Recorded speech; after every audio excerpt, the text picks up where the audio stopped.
Hi friends, good morning అమ్మ. ఇప్పుడు class 47 మాట్లాడదామండి. 47 మనలో బీర్ లాంబర్ట్స్లో 4 ఆస్పెక్ట్స్ ఉంటాయని చెప్పాను. ఫస్ట్ వన్ ఏంటమ్మా? Statement. Second one derivation. Third one limitations. Fourth one applications కదా. సో ఈ రెండు మనం మాట్లాడుకున్నామండి లాస్ట్లో. 46లో స్టేట్మెంట్, డెరివేషన్ మాట్లాడాం. ఇప్పుడు 47లో ఈ రెండు మాట్లాడితే ఈ టాపిక్ కంప్లీట్ అవునట్టు. సో లిమిటేషన్స్ ఆర్ డీవియేషన్స్ అడుగుతాడు. ఫస్ట్ లిమిటేషన్ ఏమంటాడంటే it is failed for high concentration solutions. It is failed for high concentration solution. అంటే it is suitable for dilute solutions, కానీ హై కాన్సన్ట్రేషన్ దగ్గర ఇది ఫెయిల్ అయిపోయిందండి. ఓకేనా? High concentration దగ్గర Beer లాంబర్ట్స్లో ఫెయిల్ అయింది. ఓకేనండి.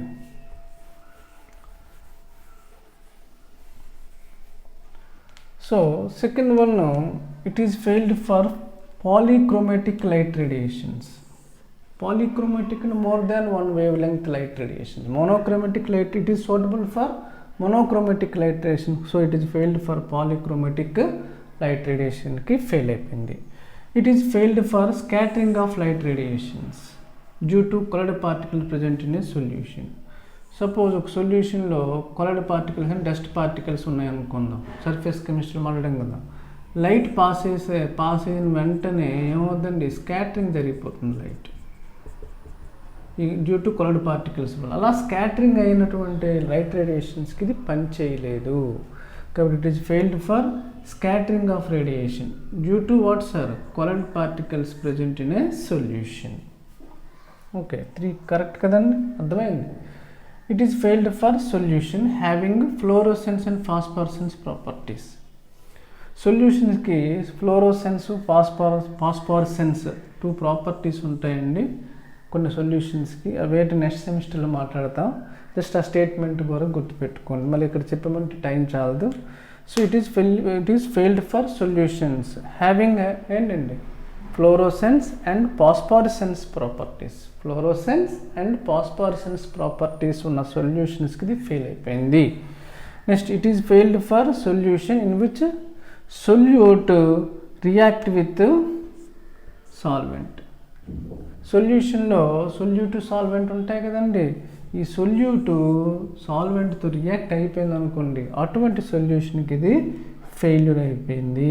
ఫెయిల్డ్, అర్థమైందా? It is failed for solutions in which what sir? Solute react with solvent.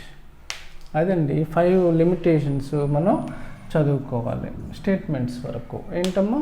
It is failed for high concentration solution. Second, it is failed for polychromatic light radiations, more than one wavelength light radiations. It is failed for scattering light radiation due to colored particles present in a solution. It is failed for solutions having what are 2 properties, fluorescence and phosphorescence. And also it is failed for solutions in which solute react with solvent. అలా react అవ్వకూడదండి. అలా react అయితే beer లాంబర్ట్స్లా fail అయిపోయింది. అర్థమైందా? దీనికి ఒక graph ఉందండి, graph కూడా రాసేసుకుంటే ఇంక మీకు మ్యాటర్ ఏం చూడ్డు. జనరల్ కాన్సన్ట్రేషన్కి అబ్జార్బెంట్స్కి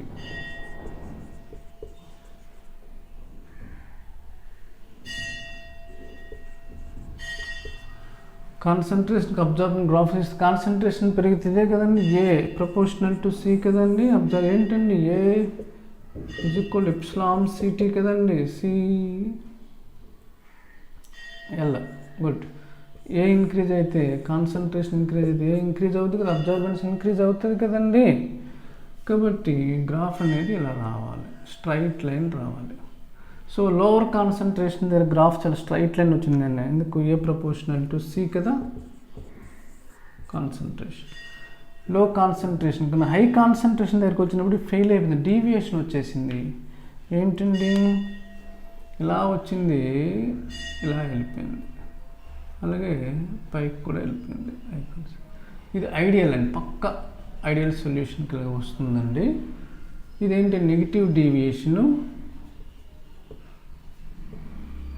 ఇవి పాజిటివ్ డీవియేషన్.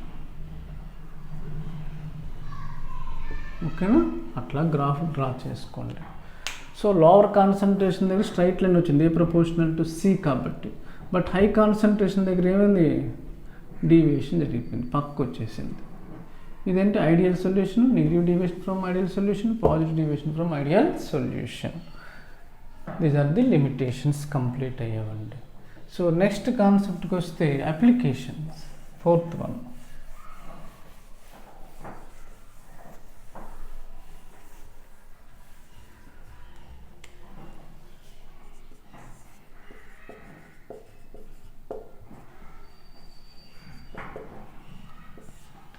అప్లికేషన్ మెయిన్ ఏంటంటే చాలా ఇంపార్టెంట్. టు డిటర్మైన్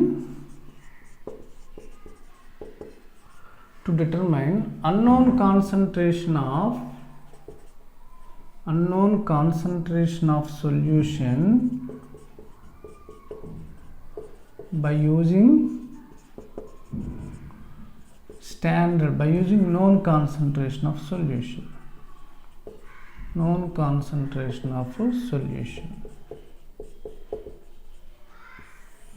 ఇది application. To determine unknown concentration solution by using known concentration of solution. Okay, ఏంటది ఒకసారి మాట్లాడదామండి.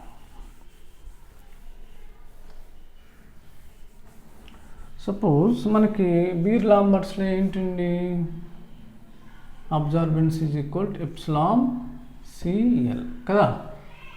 ఫర్ పర్టిక్యులర్ కాంపౌండ్కి ఎప్సిలాన్ కాన్స్టెంట్ అండి, ఎల్ కాన్స్టెంట్, పాత్ లెంగ్త్ కూడా constant. So A proportional to C, అంతేనా absorbance.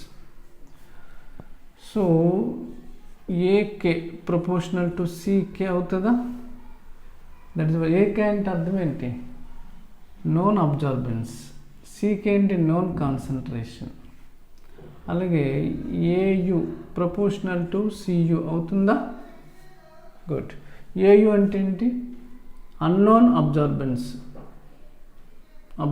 Of unknown solution. C U concentration of unknown solution.